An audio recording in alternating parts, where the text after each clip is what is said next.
తెలుగు భక్తి మరియు ఆధ్యాత్మిక క్విజ్ ప్రపంచానికి స్వాగతం. మొదటి ప్రశ్న: మానవుడు దేని ప్రభావంలో పడి తన అమూల్యమైన జీవితాన్ని వృథా చేసుకుంటున్నాడు? ఏ. అష్టసిద్ధులు. బి. అరిషడ్వర్గాలు. సి. త్రిగుణాలు. డి. పంచభూతాలు. ఆప్షన్స్ మరొకసారి. ఏ. అష్టసిద్ధులు. బి. అరిషడ్వర్గాలు. సి. త్రిగుణాలు. డి. పంచభూతాలు. సరైన సమాధానం బి. అరిషడ్వర్గాలు. సమాధానం మరొకసారి. బి. అరిషడ్వర్గాలు. రెండవ ప్రశ్న: ఆదిత్య చంద్రాచనిలాపతేజ అనే ప్రసిద్ధ శ్లోకం పంచమ వేదమైన మహాభారతంలోని ఏ పర్వంలో ఉంది? ఏ. సభా పర్వం. బి. ఆది పర్వం. సి. వన పర్వం. డి. శాంతి పర్వం. ఆప్షన్స్ మరొకసారి. ఏ. సభా పర్వం. బి. ఆది పర్వం. సి. వన పర్వం. డి. శాంతి పర్వం. సరైన సమాధానం బి. ఆది పర్వం. సమాధానం మరొకసారి. బి. ఆది పర్వం.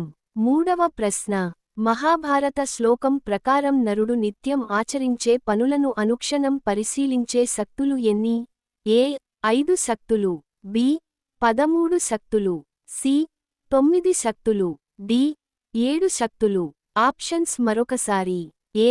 5 శక్తులు. బి. 13 శక్తులు. సి. 9 శక్తులు. డి. 7 శక్తులు. సరైన సమాధానం బి. 13 శక్తులు. సమాధానం మరొకసారి. బి.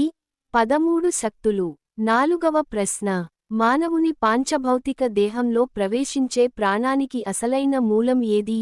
ఏ. మనస్సు. బి. ఆత్మ. సి. బుద్ధి. డి. అహంకారం. ఆప్షన్స్ మరొకసారి. ఏ. మనస్సు. బి. ఆత్మ. సి. బుద్ధి. డి. అహంకారం. సరైన సమాధానం బి. ఆత్మ. సమాధానం మరొకసారి. బి. ఆత్మ. ఐదవ ప్రశ్న: మనస్సు, బుద్ధి, అహంకారం, చిత్తమనే 4 విభాగాలు కలిగిన అంతరంగాన్ని ఏది శాసిస్తుంది? ఏ. బాహ్య శరీరం. బి. సాక్షి అయిన ఆత్మ. సి. అరిషడ్వర్గాలు. డి. లౌకిక ప్రపంచం. ఆప్షన్స్ మరొకసారి. ఏ. బాహ్య శరీరం. బి. సాక్షి అయిన ఆత్మ. సి. అరిషడ్వర్గాలు. డి. లౌకిక ప్రపంచం. సరైన సమాధానం బి. సాక్షి అయిన ఆత్మ. సమాధానం మరొకసారి. బి. సాక్షి అయిన ఆత్మ. ఆరవ ప్రశ్న: సనాతన ధర్మ సూత్రాల ప్రకారం స్వధర్మాన్ని నిర్వహించిన వారిని ఏది రక్షిస్తుంది? ఏ. భౌతిక సంపద. బి. ఆ ధర్మమే రక్షిస్తుంది. సి. సమాజ నియమాలు. డి. శత్రువులు. ఆప్షన్స్ మరొకసారి. ఏ. భౌతిక సంపద. బి. ఆ ధర్మమే రక్షిస్తుంది. సి. సమాజ నియమాలు. డి. శత్రువులు. సరైన సమాధానం బి. ఆ ధర్మమే రక్షిస్తుంది. సమాధానం మరొకసారి. బి. ఆ ధర్మమే రక్షిస్తుంది. ఏడవ ప్రశ్న: మానవుడు లోభంతో చేసే పనులు ఇతరుల్లో దేనిని రగిలిస్తాయి? ఏ. సంతోషాన్ని. బి. క్రోధాన్ని. సి. దయాగుణాన్ని. డి. వైరాగ్యాన్ని. ఆప్షన్స్ మరొకసారి. ఏ. సంతోషాన్ని. బి. క్రోధాన్ని. సి. దయాగుణాన్ని. డి. వైరాగ్యాన్ని. సరైన సమాధానం బి. క్రోధాన్ని. సమాధానం మరొకసారి. బి. క్రోధాన్ని. ఎనిమిదవ ప్రశ్న: కోటి గ్రంథాల సారం ప్రకారం పుణ్యం దేనివల్ల మరియు పాపం దేనివల్ల సంభవిస్తాయి? ఏ. యజ్ఞం వల్ల పుణ్యం, నిద్ర వల్ల పాపం. బి. పరోపకారం వల్ల పుణ్యం, పరులను వేధించడం వల్ల పాపం. సి. ధనం వల్ల పుణ్యం, దారిద్ర్యం వల్ల పాపం. డి. యాత్రల వల్ల పుణ్యం, ఉపవాసం వల్ల పాపం. ఆప్షన్స్ మరొకసారి. ఏ.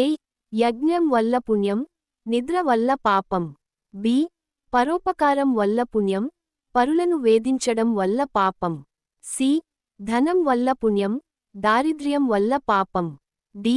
యాత్రల వల్ల పుణ్యం, ఉపవాసం వల్ల పాపం. సరైన సమాధానం బి. పరోపకారం వల్ల పుణ్యం, పరులను వేధించడం వల్ల పాపం. సమాధానం మరొకసారి. బి. పరోపకారం వల్ల పుణ్యం, పరులను వేధించడం వల్ల పాపం. 9వ ప్రశ్న. 8 సుగుణాలు కలిగి ఉన్నవారికి జీవన సాఫల్యత లభిస్తుందని ధర్మరాజుతో చెప్పిన మహర్షి ఎవరు? ఏ. విశ్వామిత్ర మహర్షి. బి. శౌనక మహర్షి. సి. వశిష్ఠ మహర్షి. డి. కణ్వ మహర్షి. ఆప్షన్స్ మరొకసారి. ఏ. విశ్వామిత్ర మహర్షి. బి. శౌనక మహర్షి. సి. వశిష్ఠ మహర్షి. డి. కణ్వ మహర్షి. సరైన సమాధానం బి. శౌనక మహర్షి. సమాధానం మరొకసారి. బి. శౌనక మహర్షి. 10వ ప్రశ్న. మానవుడిలోని భక్తి ఏ 3 ప్రధాన గుణాలపై ఆధారపడి ఉంటుంది? ఏ. దయ, సత్యం, ధర్మం. బి. సాత్విక, రాజసిక, తామసిక గుణాలు. సి. కామం, క్రోధం, లోభం. డి. శౌర్యం, ధైర్యం, బుద్ధి. ఆప్షన్స్ మరొకసారి. ఏ. దయ, సత్యం, ధర్మం. బి. సాత్విక, రాజసిక, తామసిక గుణాలు. సి. కామం, క్రోధం, లోభం. డి. శౌర్యం, ధైర్యం, బుద్ధి. సరైన సమాధానం బి.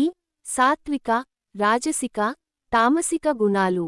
సమాధానం మరొకసారి. బి. సాత్విక, రాజసిక, తామసిక గుణాలు. 11వ ప్రశ్న. కష్టాలు రాకముందే భగవంతుని తెలుసుకోవాలన్న జిజ్ఞాస జన్మతః ఉన్నవారిని ఏమంటారు? ఏ. ఆర్తులు. బి. మరింత ధన్యాత్ములు. సి. సామాన్యులు. డి. సంసారులు. ఆప్షన్స్ మరొకసారి. ఏ. ఆర్తులు. బి. మరింత ధన్యాత్ములు. సి. సామాన్యులు. డి. సంసారులు. సరైన సమాధానం బి. మరింత ధన్యాత్ములు. సమాధానం మరొకసారి. బి. మరింత ధన్యాత్ములు. 12వ ప్రశ్న. జీవన సాఫల్య మార్గంలో శాస్త్రాధ్యయనం అంటే ఏ గ్రంథాలను చదవడం అని అర్థం? ఏ. లౌకిక కథలు. బి. ఉపనిషత్తులు, పురాణాలు, ఇతిహాసాలు. సి. సమకాలీన వార్తలు. డి. కేవలం లోకరీతులు. ఆప్షన్స్ మరొకసారి. ఏ. లౌకిక కథలు. బి. ఉపనిషత్తులు, పురాణాలు, ఇతిహాసాలు. సి. సమకాలీన వార్తలు. డి. కేవలం లోకరీతులు. సరైన సమాధానం బి. ఉపనిషత్తులు, పురాణాలు, ఇతిహాసాలు. సమాధానం మరొకసారి. బి. ఉపనిషత్తులు, పురాణాలు, ఇతిహాసాలు. 13వ ప్రశ్న. కోరికలు సఫలమవ్వడానికి చేసే దానాలను ఏమని పిలుస్తారు? ఏ. నైమిత్తిక దానాలు. బి. కామ్యక దానాలు. సి. నిత్య దానాలు. డి. గుప్త దానాలు. ఆప్షన్స్ మరొకసారి. ఏ. నైమిత్తిక దానాలు. బి. కామ్యక దానాలు. సి. నిత్య దానాలు. డి. గుప్త దానాలు. సరైన సమాధానం బి. కామ్యక దానాలు. సమాధానం మరొకసారి. బి. కామ్యక దానాలు. 14వ ప్రశ్న.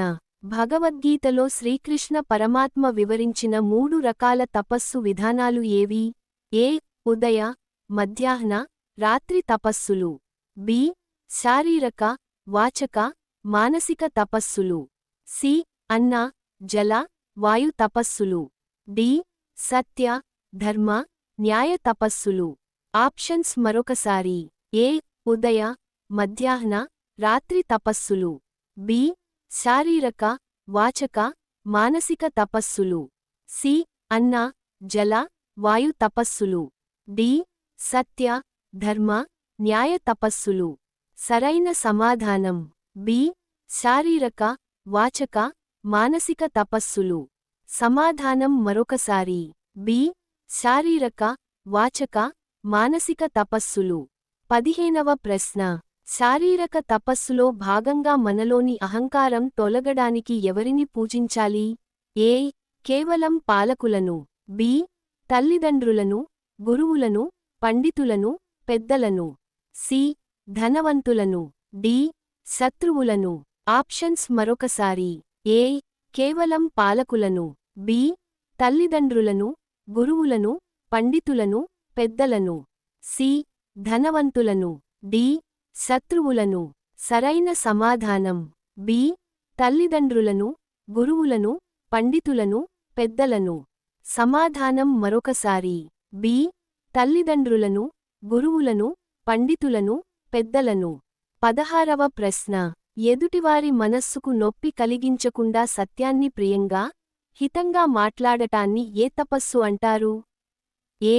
మానసిక తపస్సు. బి. వాచక తపస్సు. సి. శారీరక తపస్సు. డి. మౌన తపస్సు. ఆప్షన్స్ మరొకసారి. ఏ. మానసిక తపస్సు. బి. వాచక తపస్సు. సి. శారీరక తపస్సు. డి. మౌన తపస్సు. సరైన సమాధానం బి. వాచక తపస్సు. సమాధానం మరొకసారి. బి. వాచక తపస్సు. మన సంస్కృతి, మన విలువలు.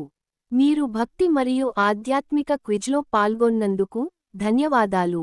మీకు ఈ క్విజ్ వీడియో నచ్చినట్లయితే దయచేసి లైక్ చేయండి, మీ కుటుంబ సభ్యులు మరియు స్నేహితులతో షేర్ చేయండి. మరిన్ని ఆసక్తికరమైన భక్తి, ఆధ్యాత్మిక క్విజ్ వీడియోల కోసం మా ఛానల్ను సబ్స్క్రైబ్ చేయండి. మళ్ళీ మరో ఆసక్తికరమైన క్విజ్తో కలుద్దాం. నమస్కారం.